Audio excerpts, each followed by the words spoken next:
ఇప్పుడు చారి ఒక మాట చెప్పాలా చారి జరా చెప్తా నేను నాకు ఈ రోజులల్లా కాస్ట్లీ పెరిగిపోయింది ఎలక్షన్లల్లో డబ్బులు లేనిది ఇప్పుడు ఓట్లలో మనం పోటీ చేసే పరిస్థితి లేదు విన్నారా ఇప్పుడు నేను మినిమము ఇప్పుడు మన తెలంగాణ రాజకీయాలు ఎట్లా నడుస్తున్నాయి రాష్ట్ర విభజన తర్వాత తెలంగాణలో ఏం సాంప్రదాయం వచ్చింది డబ్బుల సాంప్రదాయం వచ్చింది అది బీఆర్ఎస్ పుణ్యం అని వచ్చింది వాళ్ళు గవర్నమెంట్ రాగానే ఎలక్షన్ యొక్క ఖర్చును వాళ్ళు కోట్లలో తీసుకుపోయారు ఇప్పుడు సంగారెడ్డి జనరల్ సీట్ ఉంది 50 కోట్లు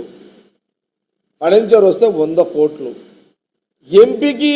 100 కోట్లు అట్లా మాటిని సార్ ఇది మొత్తం విను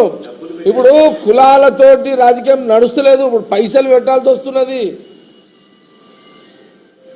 ఇప్పుడు ఏ కులమో ఏ మతమో తర్వాతగా ఇప్పుడు మొదటి కోట్ల